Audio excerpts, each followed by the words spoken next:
You know what I don't have in front of me, Miss Liz? Do you have the case number?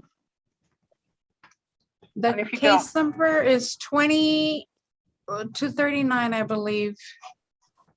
Let me double check. Yes, that's correct. 2239, yes. Thank you. Thank you. That's the only thing I don't have in front of me. All right. Is everybody ready? Yes.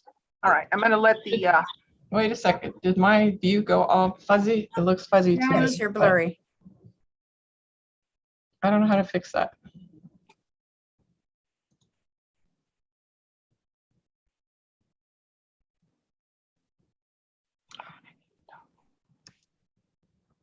Can you maybe log out and come back in Okay, let me try that. for that?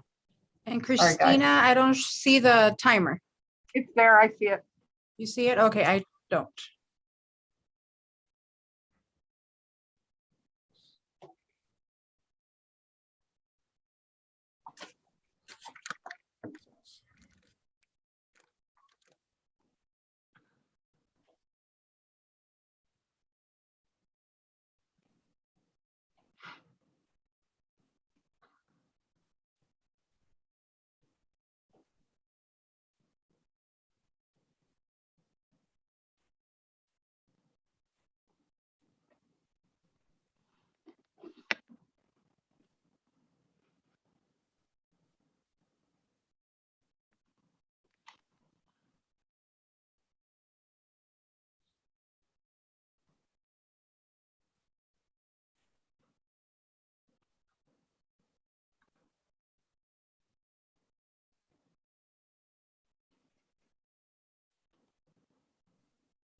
Better. Yeah, that looks better.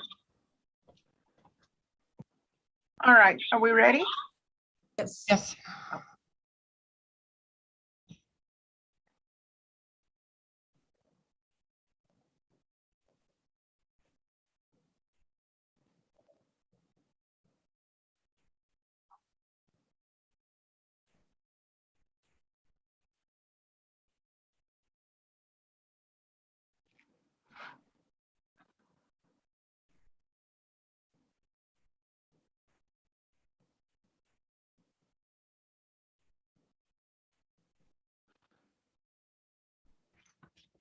Good morning, gentlemen. I'm just making sure y'all can hear us. Yes. Okay. Terrific. Good. Thank you. Ms.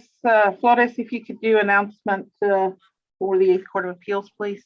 Yes, pardon me. Are we expecting one more? Yes, the state of Texas isn't on yet. Sarah Ferris. Okay. Do you still want me to call court, Judge? Let's give her a couple of minutes. Okay. Or some time.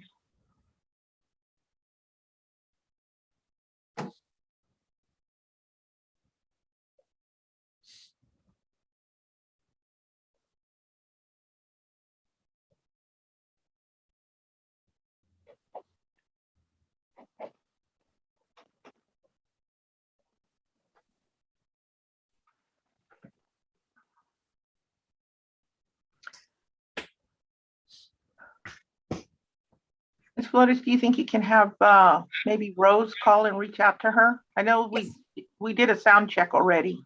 Yes, we did, and everybody. everybody was present, but yes, I will ask her.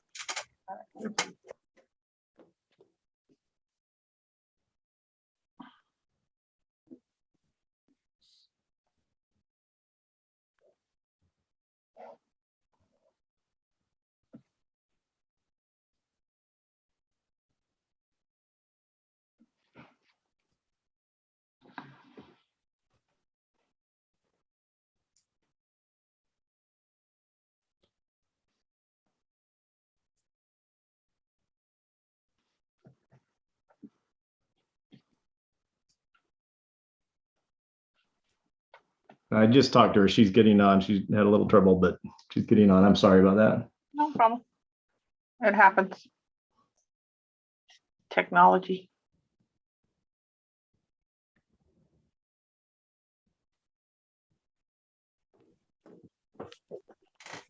They're going to give her a call. Okay, I think it was Mr. Tuckfield who just talked to her, and she's coming. She's Yes. trying to log on right now. Oh, okay. So let's.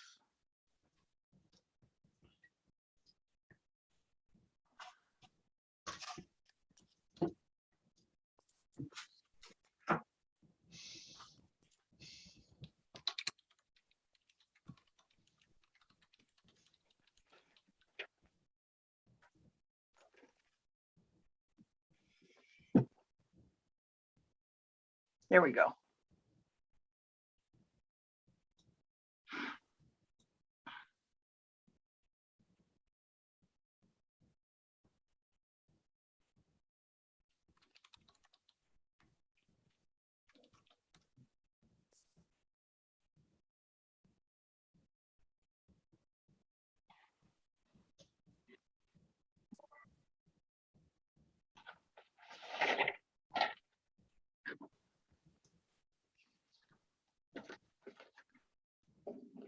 Oh, Good morning, Ms. Ferris. Can you see and hear us? yes. Can you see and hear me now? I Oh, can no. hear you. I can't see you, but I can hear you. There we There. go. Yes. I All right. apologize, Your Honor. My computer suddenly stopped working and I had a defective cable and they got me a new cable really fast. All right. So- No problem. No problem. We're going to go ahead and just take a deep breath, and we're going to go ahead and call court. Thank you. Okay. Thank you. Ms. Flores? The Court of Appeals for the 8th District of Texas is now in session. Thank you. I appreciate that. And the court calls case number 08-20-00239-CV. May I have an announcement of counsel, please? Your Honor, this is David Tuckfield appearing for appellant City of Dripping Springs. Good morning, Your Honor. Sarah Ferris, representing the Texas Commission on Environmental Quality. Thank you.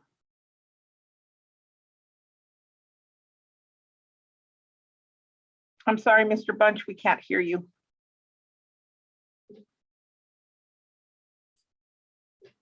How's that?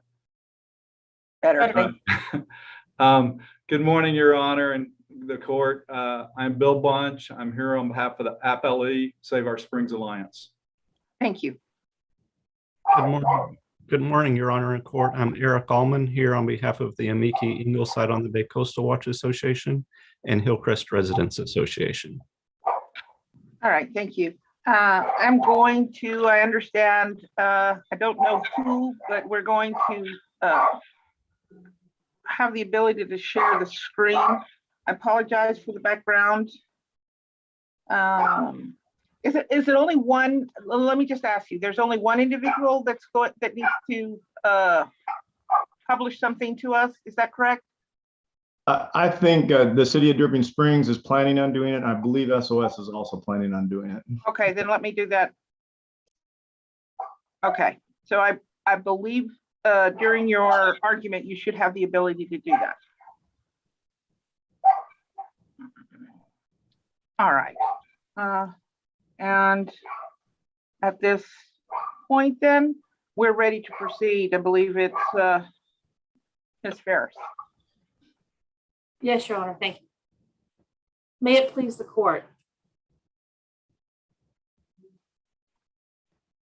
Today, this case is about the commission's granting of a permit to the City of Dripping Springs to discharge treated wastewater into Walnut Springs Creek and into Onion Creek. The Save Our Springs sought judicial review of the commission's order and challenged the issuance of the permit and of the order. And the district court reversed the commission on all counts.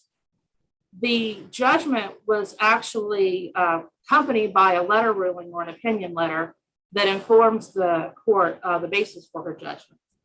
And that opinion letter also demonstrates that the court stepped outside of the normal role of judicial review as codified in Texas Government Code section 2001.174 and went beyond those boundaries. One of the reasons why she has done so is she relied upon a case called TCEQ versus Maverick County, which has been called into doubt and is currently under review by the Supreme Court of Texas under cause number 19-1108. In that case, it has been briefed and argued and is waiting for the court's decision. But the question there has been whether that court had also stepped beyond the proper role in substantial evidence review. We believe that the district court in this case has departed from the established precedent of substantial evidence review. Under the statutory substantial evidence review, the reviewing court, the appellate court, must reverse if they find that there is no substantial evidence supporting the order, or it violates the law, or if the commission acted arbitrarily. But they must affirm if there's some evidence in the record, not just the order, but in the record, if there's some basis in the record that would support the commission's action. And it's not a preponderance of the evidence, it's just a mere scintilla of evidence. If there is something in the record that would support what the commission did, whether it was what they relied on or not, it must be affirmed. It also, the commission's interpretations of its own rules are entitled to serious consideration, and actually even greater deference when it's an area, a technical area that they're charged with enforcing. And in this case, no such deference was given the agency. So one of the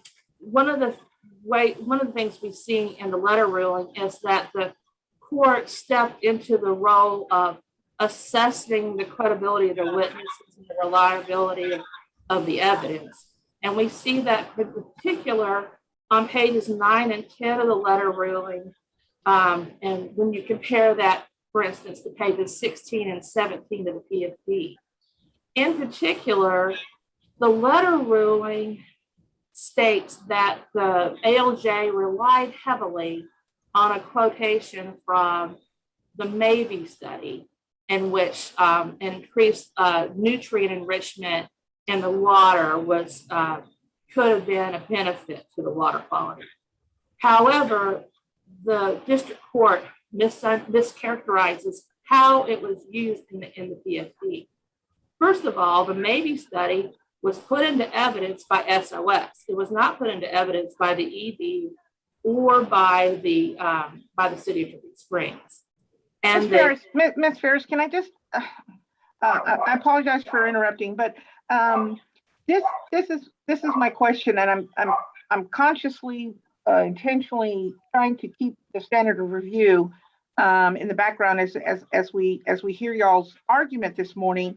So let me understand hypothetically. Let's say TCEQ has more than sufficient evidence to support its rule or the permit in this case, but there's a lot of scientific evidence, let's say, brought hypothetically to contradict that. I'm not talking about, the scientific evidence in this case necessarily, but am I to understand that we are to disregard any other evidence, scientific evidence that contradicts the evidence that the TCEQ is relying on, and we're only to look at the evidence that TCEQ is relying on, and that's it? And so therefore we don't look at any other evidence. That's right, Your Honor, because remember that the role in judicial review, it's got its basis in the separation of powers, right? So we're not sitting here relitigating a case. It's not a de novo action, right? Right. So what you're looking to do is to make sure that the order is valid, that the commission acted reasonably in the exercise of their power. So you're acting as a check, correct? And so you look to see what supports the order. The only reason why it would come into play is if you could say that there was something that would be unreasonable to set aside or to ignore, right? But that does not mean that you get to reweigh the evidence. And that's, so my answer again is yes. Okay. And so Sorry. what, All right. so when the ALJ mentioned the Mabee report, he was doing so to point out that the evidence presented by SOS didn't even support what its own witness was saying. And then with regard to saying that was relied on heavily, that this ignores what happened later on that page. Further down on the page, that ALJ tells us exactly what he relied on. So given a great weight of the evidence and the testimonies of the ED witnesses and the witnesses in the city of Dripping Springs and the Crow study, he found that the level of TP would not impair the existing use of TN, would not impair the existing uses. That was a tier 1 review, so the existing uses with the appropriate standard there.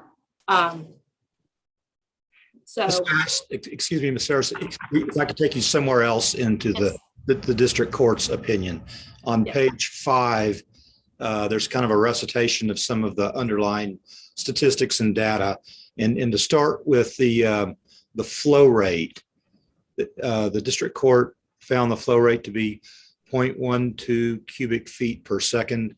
For some reason, I thought that the ALJ was relying on 1.44 cubic feet per second. I'm just kind of interested in where that data point comes from, and was that an uncontested matter or not? Your Honor, we believe that was an error of fact. We also believe she made an error of fact in another paragraph on that page, where she said she talked about a range of 2 to 9 micrograms per liter in one paragraph. It was actually 2 to 5, for instance. So there are some factual errors in the letter ruling as well. But luckily for the court, we don't have to worry about getting the math right, because we have to rely on the expertise of the agency to make that assessment. Those numbers, though, I guess, come to kind of the core point of what the other side is saying. On the phosphorus, if it's 2 to 5 micrograms per liter, they're still saying that with the permit, you're going to go up to 100, I guess, micrograms per liter. And so that's in essence a 100-fold, 20-fold increase. And I guess they're just using, I mean these numeric differences. And so I'd like you to kind of address that on how that meets the de minimis standard if you have these, what statistically could look like very significant increases in phosphorus or nitrogen. Thank you, Your Honor. I'd be glad to do so. First of all, the numeric increase, the focus of the tier 2 standard is on the lowering of the water quality, not the elevation of the nutrient. There is a nexus that has to be shown between an elevated nutrient level and the lowering of the water quality that was not made. That's part of the statutory burden of proof and on the rules as well. But more importantly, the de minimis standard has long been, it's not even the standard, it's a degradation standard that has de minimis as part of it, right? But de minimis and degradation has long been spoken of by the Texas Commission in terms of significance. In 1991, the Commission amended the Tier 2 rule.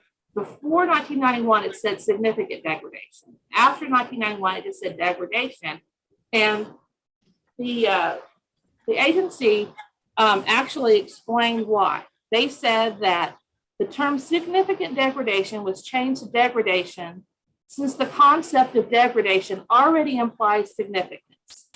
By the way, that's 16 Text Reg 3400 from July 25th, 1991. They also said that the term degradation is still defined to exclude de minimis impacts, and the word significant is deleted to avoid further confusion about the definition. That's on page 3405. So essentially, de minimis and degradation are two sides of the same coin. Degradation being significant lowering of water quality and de minimis being not significant. What we know, and our witnesses talk in terms of noticeable and not noticeable, right? But the idea there is it's certainly more than zero. There's not a zero tolerance. It is there a level of water quality lowering that's significant that should not be allowed? That's the question. If that were without that, you don't have any permits issued. So what's the definition of water quality? Is that term defined anywhere in the IPs or? It's defined. It's defined by looking at the baseline, which was established in November of 1975. There are certain qualities of the water that you look at. There are certain numeric levels, background levels, right, or limits that are set in permits. But there also are qualitative characteristics, and those are things that are looked at in the Tier 2 analysis in Texas as well. And those are found in the IPs. I believe it's found on page 43. There's a section of what you look at when you look at rivers and streams, for instance. But you're looking at the clarity of the water, the depth of the stream, how fast does the water flow, is there, what kind of riverbed is there? These things all will affect the quality of the water because it affects how fast the water can assimilate things that happen. In a rivering system, like a river or a stream, most of the pollutants or nutrients in the water actually come from runoff, from the urban and from rural settings. And that's one of the reasons, like when it rains, you see a lot cloudier water and things like that. And so, to sum, Your Honor, the commission has applied its longstanding application and interpretation of the Tier 2 standards. There is a substantial record evidence that supports their finding. It's consistent with the law, and according to the government code, this court should affirm. Thank you. Thank you. Okay. And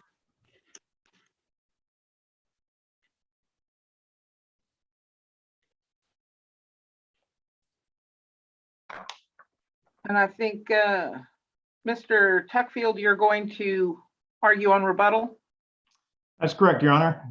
Okay, I'm sorry. Oh, I'm sorry. No, I'm sorry. I'm going next, but no, Ms. Ferris is going to argue on rebuttal. I'm sorry. Okay, I'm sorry. Okay, you may proceed.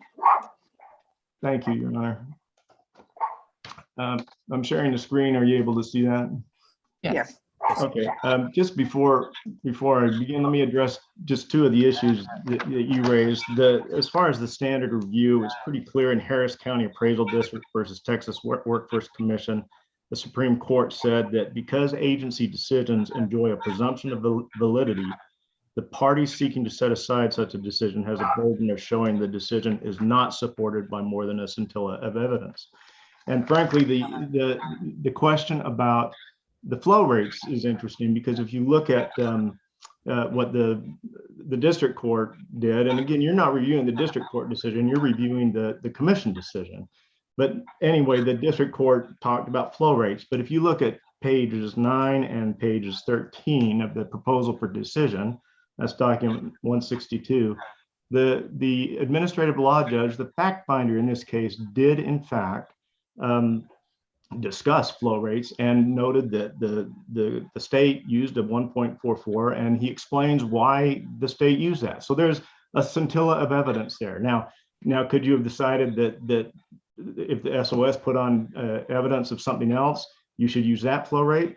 Sure, but that's a fact finder decision, a fact finder question. The question for this appellate court is there a scintilla of evidence to support the decision? And if I'm able to accomplish nothing else in this proceeding, it is to encourage you to read that proposal for decision because it addresses all the issues raised by SOS. So let me just talk about certain themes that permeate the questions here. SOS has taken the position that this is a zero tolerance, that this should be a zero tolerance statute, that no pollutants can be added to the stream.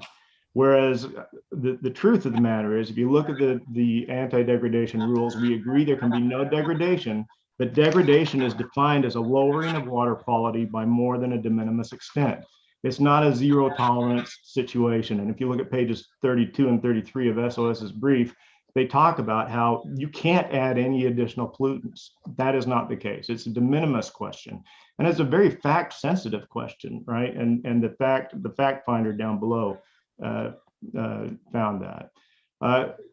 SOS talks about whether it tries to assert that this is a question of law, that this is a mathematical equation, that you can look at the numbers and as a question of math, decide whether there's a de minimis effect on water quality.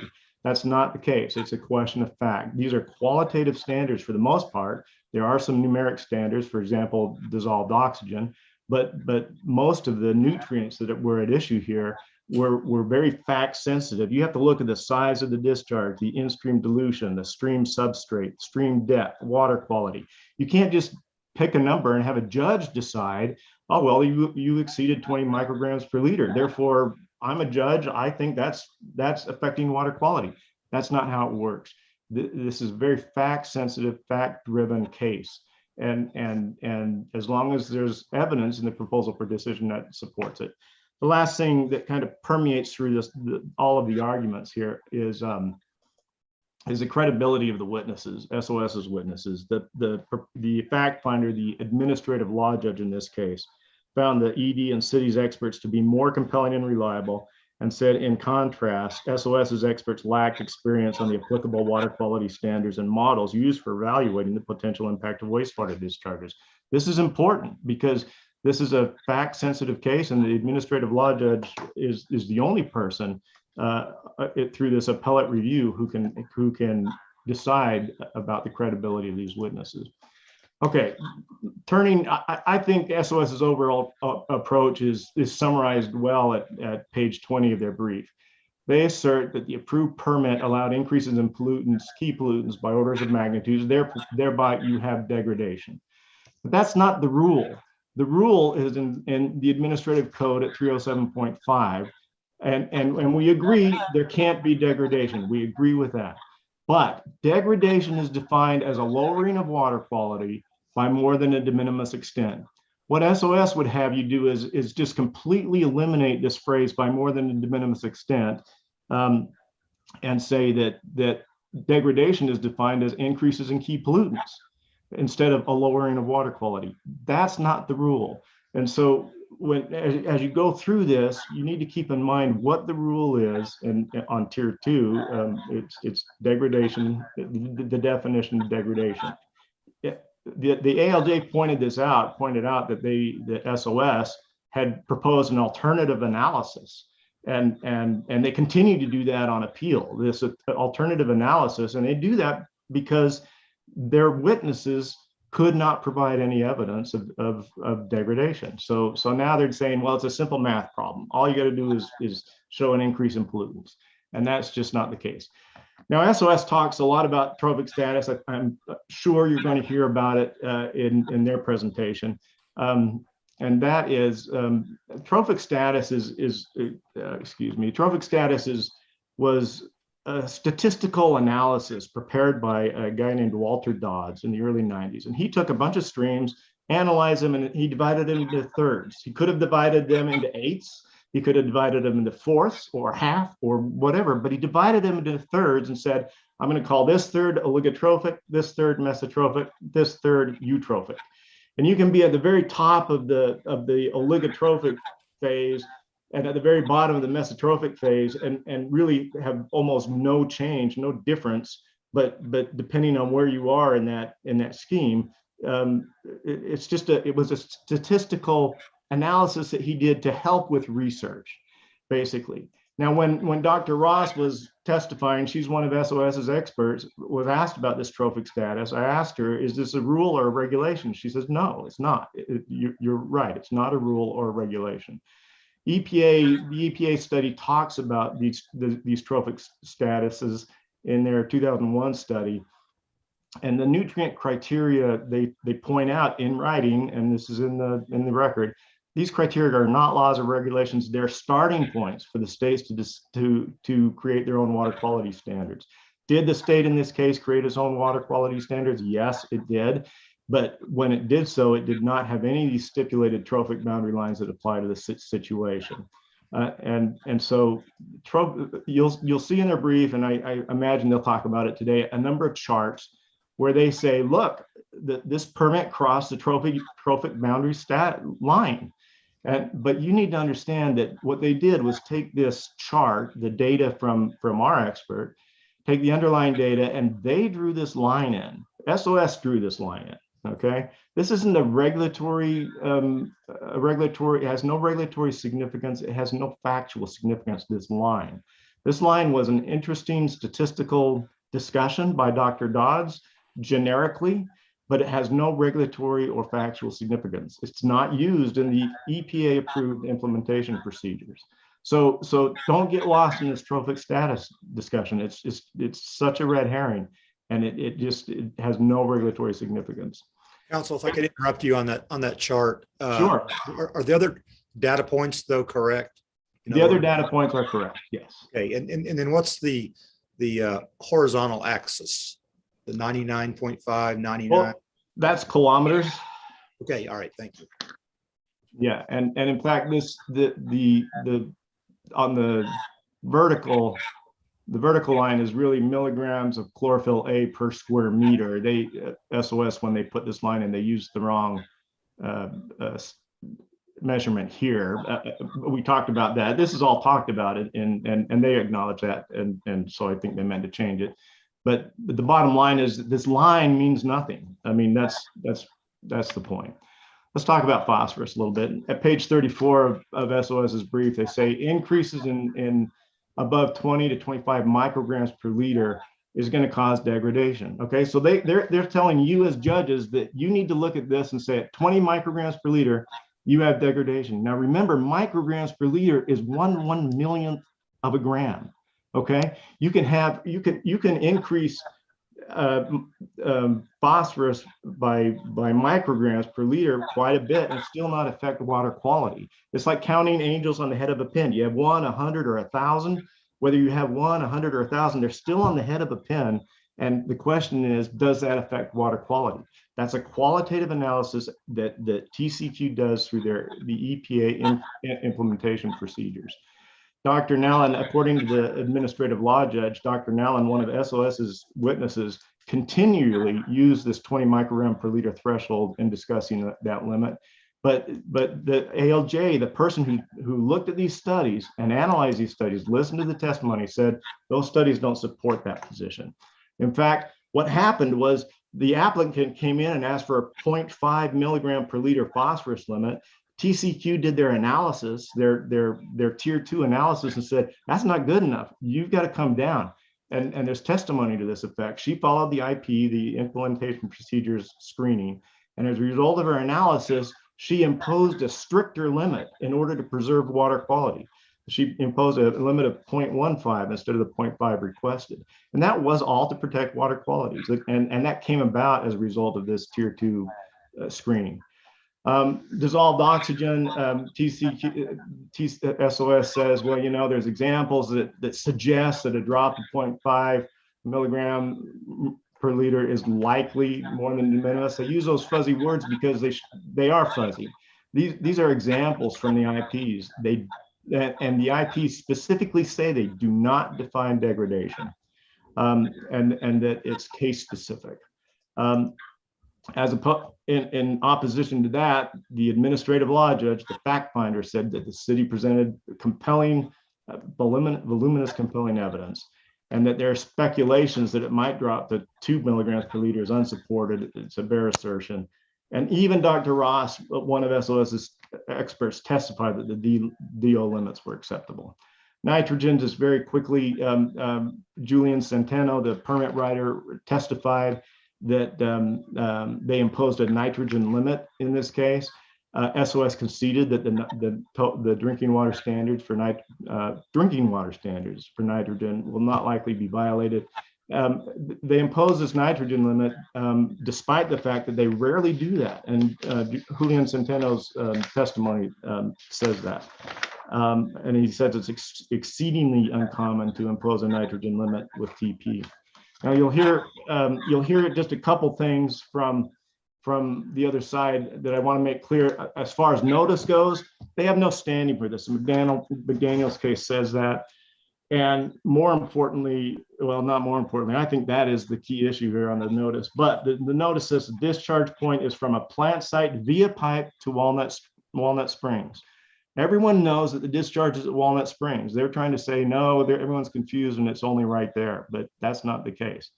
And just lastly, they're going to assert that we say that no more than de minimis means that any degree is okay, any degree of degradation is okay. That is not true. We never say that. We agree that you can only have a de minimis extent of quality violation or changes in water quality. Thank you very much. Thank you. All right, Mr. Bunch. Thank you, Your Honor. Mr. Allman is going to go for the first 5 minutes. Yes. Good morning, Your Honors, and may it please the court. My name is Eric Allman here on behalf of the Miki Ingleside on the Bay Coastal Watch Association and Hillcrest Residents Association. I want to start by addressing the standard of review because I do not think it has been accurately characterized by the state and by the city. If you look at 2001.174, it identifies 5 different bases for which an agency decision must be reversed. One of those is a lack of substantial evidence.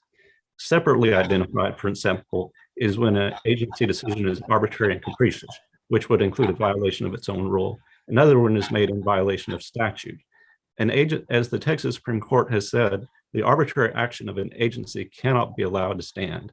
An agency cannot, for example, violate someone's due process and then say, well, we have substantial evidence to violate their due process.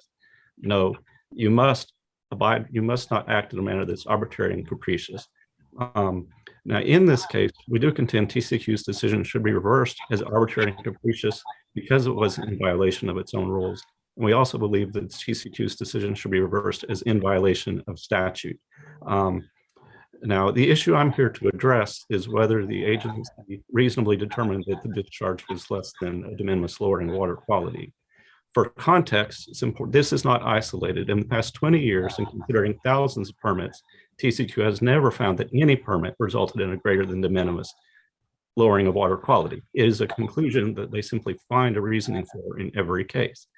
Now, that finding means that the TCQ has never required a demonstration for Tier 2 review 37.5B2 for a demonstration that lowering water quality is necessary for important economic or social development. The rules should be read in a manner that gives meaning to the rules, and if you treat every discharge as de minimis, you have essentially erased a key portion of the regulations. Now, again, the proper analysis, you've heard some say that approaching this would simply prevent development. Well, the proper analysis would not end at whether it's not de minimis. Being more than de minimis simply trigger the required review of whether it's necessary for important economic or social development, which if found to be an alternative that is technically and reasonably available, that would justify not granting the permit. If someone could show necessity, the permit would still be granted. Now, the Clean Water Act purposes include to restore and maintain the physical, chemical, and biological integrity of the nation's waters. The Tier 2 standard without a de minimis exception was incorporated by reference into the 1972 amendments of the Clean Water Act.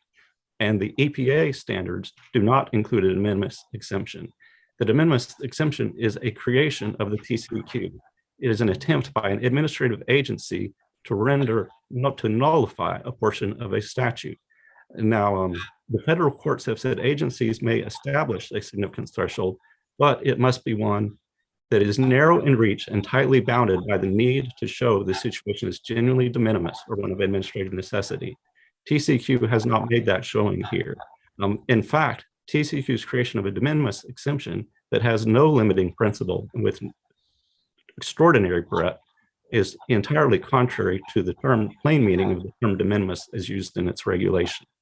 Furthermore, the TCQ decision in this case, yeah, Hasn't the EPA basically blessed and approved the IPs that the TCEQ came up with, which would include how they qualitatively look at the term de minimis? the EPA has approved part of the approach, but that does not, a problem in this case is the manner in which the IPs are being treated as a substitute for the regulations rather than following the regulations themselves. And certainly, I know, so we don't think that the IPs properly implement that because they do not recognize the change in water quality having significance in triggering the full tier 2 anti-degradation review. So, Now- I mean, in this case, can we, I mean, what authority do we have to invalidate the IP? I mean, that's not really an issue here, is it? Yeah, I don't think you necessarily need to invalidate the IPs as much as check and see whether TCQ is reasonably implementing its regulations and interpreting them, give meaning to its own regulation. As I said, a guidance document cannot be elevated above the status of a regulation. And if you have not, so we do not think the IP resolves the issue. It's the regulation that should guide the TCQ's decision because that's what been published and subject to comment through the APA process.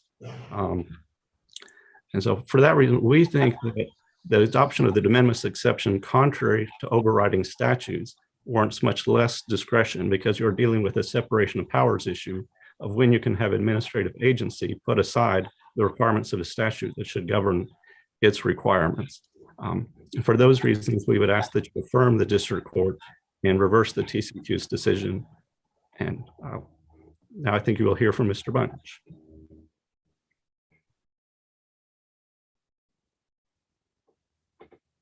Mr. Bunch. May it please the court. First, thank you so much for making time to hear us today. This isn't a very important case for the state of Texas and arguably for the country and even the world because pollution from nutrients, nitrogen and phosphorus is a global problem, a global threat that's harming our freshwater and our saltwater, including the giant dead zone in our Gulf of Mexico that's from agricultural runoff. What we have here today, and in a lot of the cases addressed by the amici, are nutrients from municipal wastewater discharge permits. And it goes straight to the heart of the statute. And appellants want to simply leap over the law and drag us into a complex regulatory scheme in hopes that the court will throw up its hands and in the process try to frame this as a war of experts and that that's outside your purview, that the ALJ and the agency gets to judge the credibility of the witnesses. None of those witnesses that Mr. Tuckfield pointed to, Mr. Nallen, Ms. Ross, none of their opinions really matter to your deciding this case because these are legal issues. And where the legal issues apply, it's based on undisputed evidence. I commend you especially to the District Judge Maya Garagamble's letter of opinion. She lays it out beautifully and accurately. To Justice Alley's question about flow rates, I've never heard the other side raise this issue. It's not in the briefs. The best I can guess is the 1.44 CFS number is adding the discharge of 1.27 CFS to the baseline flow at that low level regulatory flow. And it really is undisputed that the low level regulatory flow, which is in the TCQ's analysis of their experts, is that when the creek's flowing at 0.12 cubic feet per second.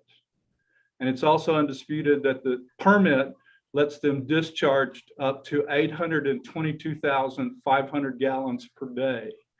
And the simple math there is that's 1.27 cubic feet per second. So 1.27 and 0.12 get you to 1.39. Maybe there's some fudging there. But that's the way the analysis that was done by all the parties, with the exception of the applicants, Dr. Mearson, who said he thought the critical low flow was really a bit higher at 0.3 cubic feet per second. And we give him that.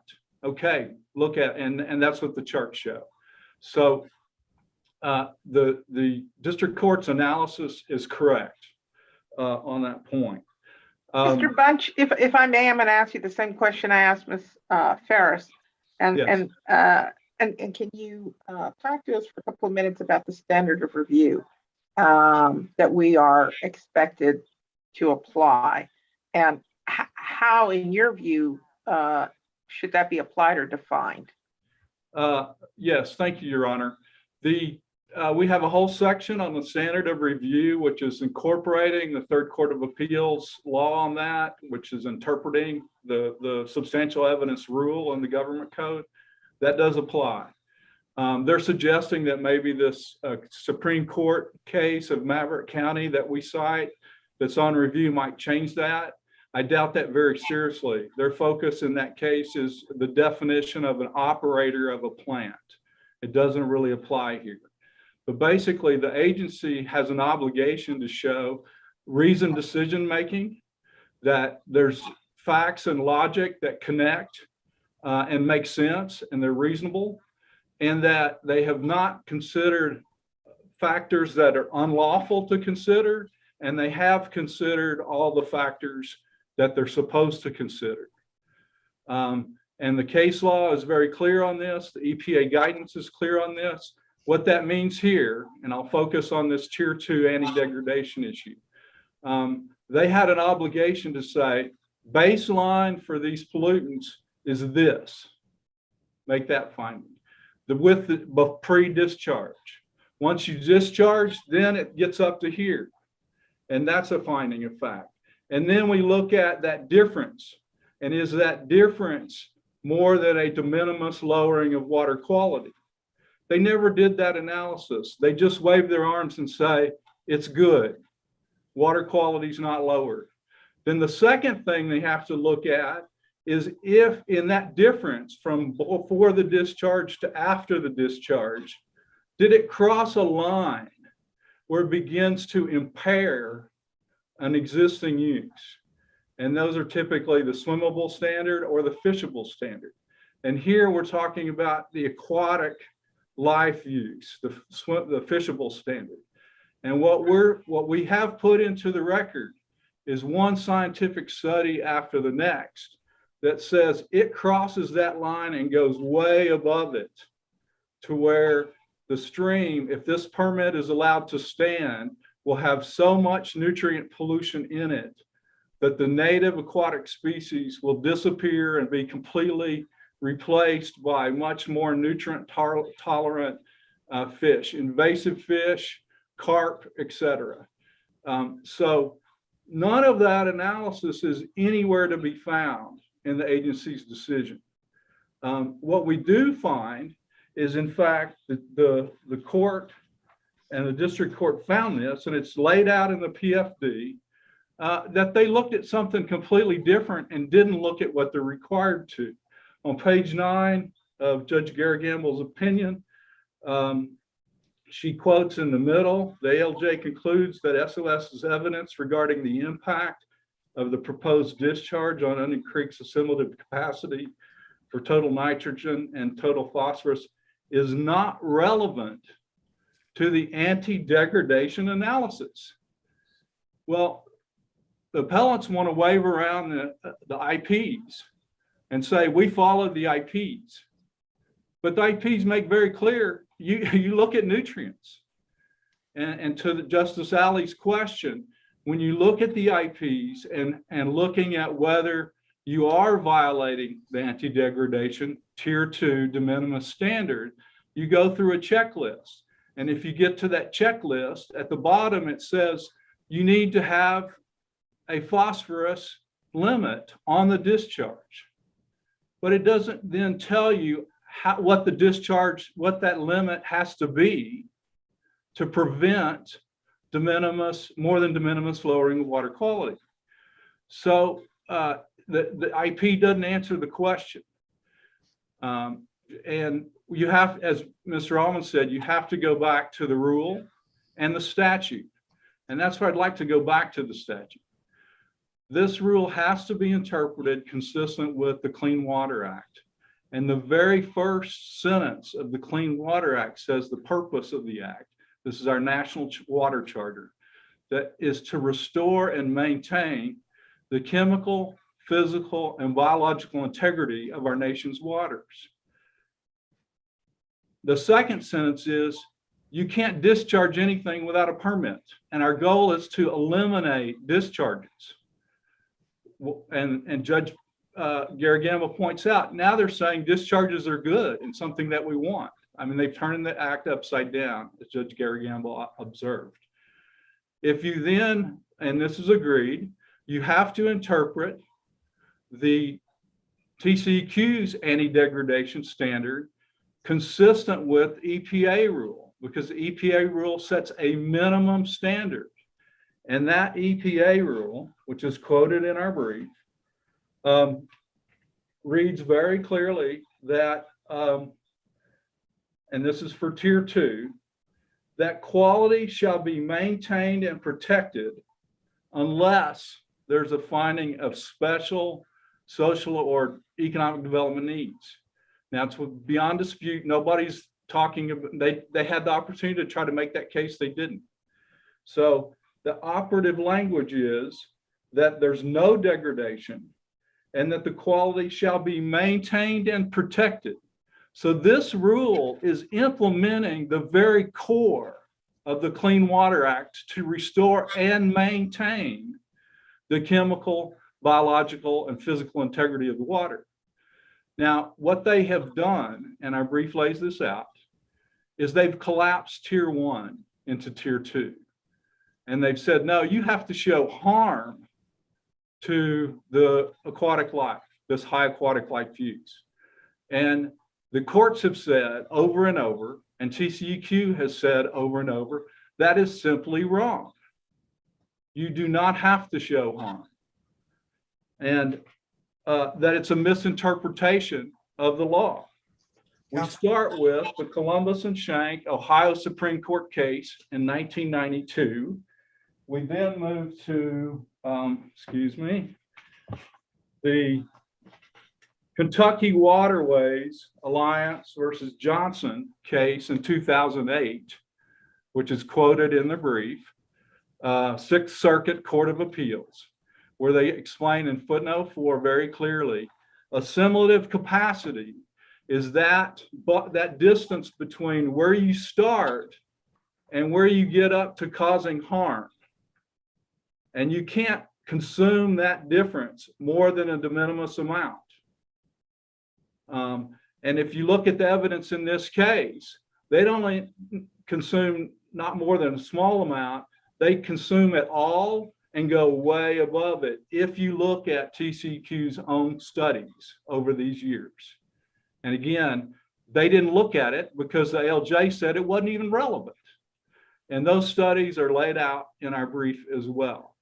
All of these studies were funded by EPA and TCEQ, most of them led by Baylor professor Ryan King, in collaboration with researchers at Texas A&M, at the USGS, and at the USDA. To try to answer this specific question, especially how much phosphorus is too much, so that TCEQ could go adopt a rule and implement it across the board rather than having these case-by-case fights.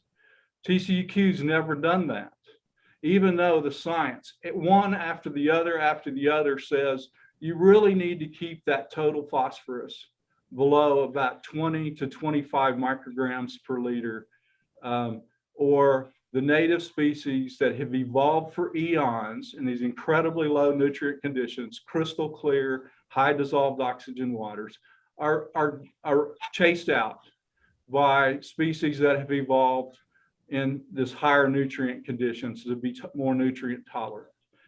And yet now, after funding those studies, after getting consistent results, they're not only not passing a rule, but they're saying it's not even relevant to answering this question. It's beyond offensive and it's indefensible in this case. But that's in fact what the agency did in this case. So we have that in the statute. We have the Greater Yellowstone Coalition case. We have the Third Court of Appeals case, Our Land, Our Water, Robertson County, which supports this analysis. And it is a quantitative inquiry. They try to argue that this is just sort of a feeling, something amorphous, non-standard qualitative analysis. It is not. The word de minimis necessarily requires the agency to look at numbers, you know, and where do you start and where do you end up? And is that increase more than trifling or essentially meaningless, that the agency would be wasting its time messing with it? And that's what the Kentucky Waterway Sixth Circuit case says very clearly. Yes, you can have a de minimis exception. The agencies are allowed to do that to help them implement the act, not to create a loophole that swallows the whole law. And that's what they've done here. They've basically collapsed it into tier 2 to say you have to show impairment.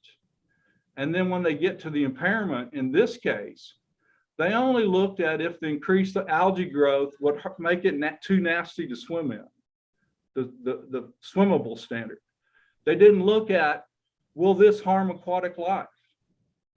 Will it disrupt the trophic structure? Will it harm the native assemblage of species? And trophic structure and native assemblage of species are exactly in the water code, table 3, 307 point, well, it's in our brief. It's 307 something or other. But it makes very clear that that's what you look at when you're keeping the water at the high quality aquatic life use. And again, the court and the agency saying, no, you don't even look at that. That's not even of concern. It's just dead wrong. And as Mr. Allman's brief points out, this anti-degradation provision even predates the Clean Water Act. It's virtually unchanged since U.S. Secretary of Interior, it predates EPA. U.S. Secretary of Interior Stuart Udall wrote the standard and said, if you've got clean water that's higher than necessary to protect swimmable, fishable uses, you got to keep it clean. You can't target these really pristine, super clean waters to dump your waste in. We have to protect that. In addition, we have to restore, that's the other part of that first sentence of the act, where water has been degraded. And that got a lot of the focus because it's, you know, infamously the Cuyahoga River in Ohio was on fire. And they realized we got to stop dumping our junk into our nation's waters. So that provision in Mr. Allman's brief from 1968 is essentially the EPA rule. It's essentially the TCEQ rule, although the way the TCEQ is written, there's all this other stuff in there. It's very poorly written, but it makes very clear de minimis has to mean virtually zero. It has to be regulatorily irrelevant. And all of these studies, going back to the 2001 EPA study, which Mr. Tuckfield is arguing is both factually and regulatorily irrelevant. He's wrong. It's very regulatorily relevant. These standards, these levels matter, and that nutrients really drive the whole ecology of the stream system, and we have to keep them down. And that obligation to implement the Tier 2 rule exists even though we don't have a rule that says this is, this phosphorus is too much. It has to be followed. You have to look at it pollutant by pollutant. They previously were trying to argue, no, it's a whole water thing. And if it's really clean on everything, but it's got one thing that's really nasty, it's still clean. Obviously, we don't determine clean water that way. And as far as them arguing, that our position is zero tolerance, seriously, what zero tolerance would be, if you're out fishing and you like to chew tobacco and you spit in the stream. Well, that's a discharge of pollutants, right? Does it need a permit? Of course not. That's, and that's a little bit on the extreme of the other end. But there's a bunch of discharges that are virtually meaningless and you don't want to waste your time on. Here, the phosphorus, and this is undisputed, goes from a range of 2 to 9 micrograms per liter up to essentially 100 or more micrograms per liter. There's no dispute on that.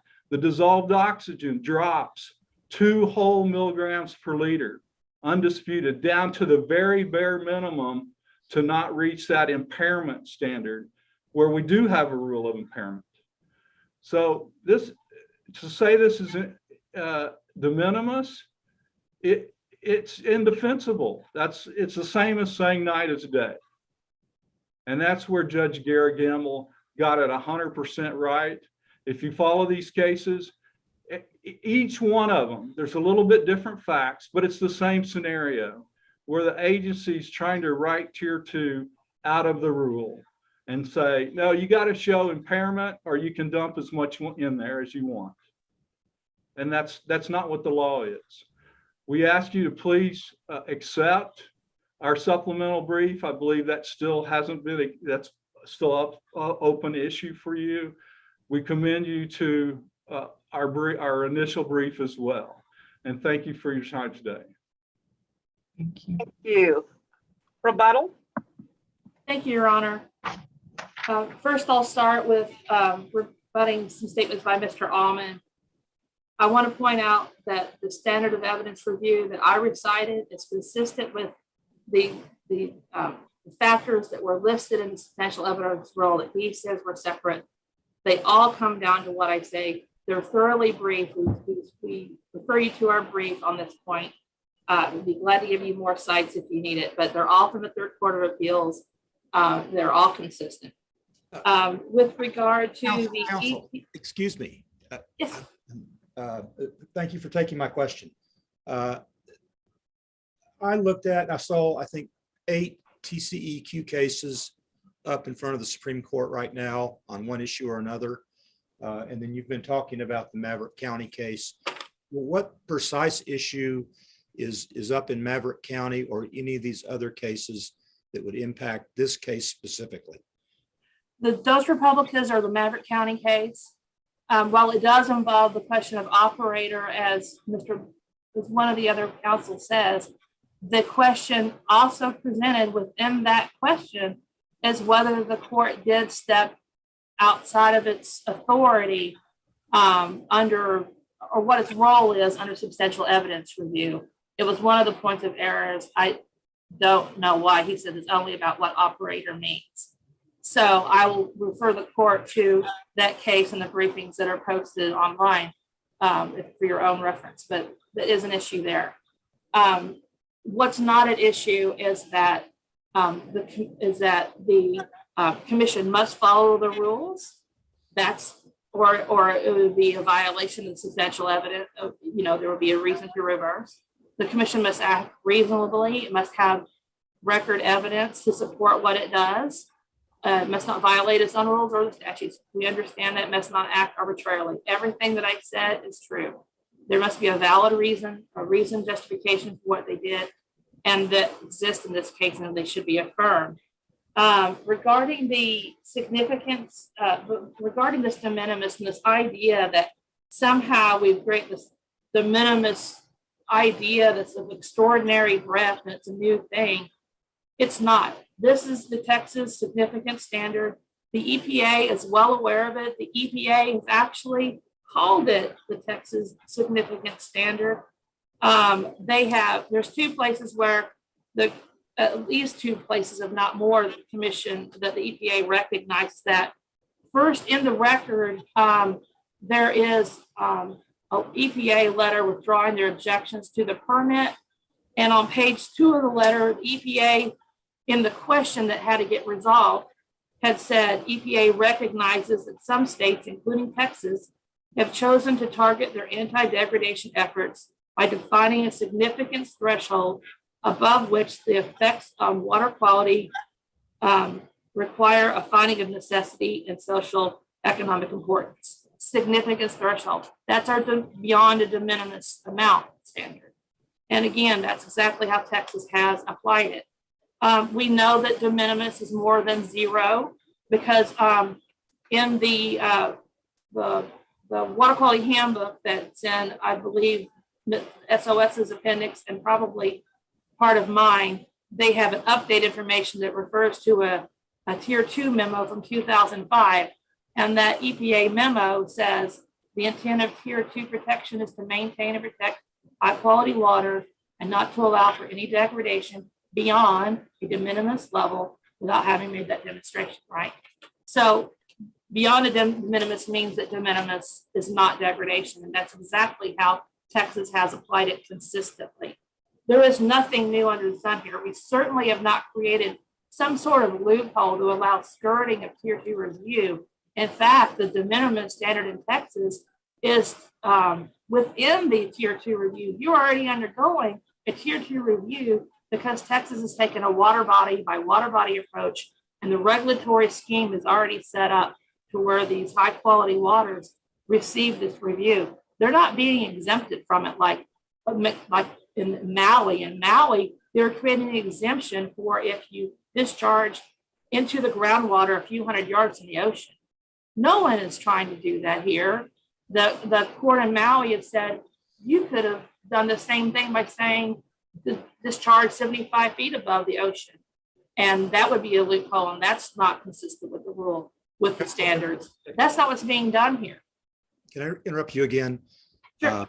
And I'll tell you kind of what I'm struggling with. I mean, you could have, it seems to me, no discharge or nothing coming out of the discharge. So there'd obviously be no issue. And then above that, there might be some level of discharge up to the point of de minimis, and that would be okay under the tier 2 rule. And then above that, you go from de minimis all the way up to where it starts to impact the uses of water or the wildlife.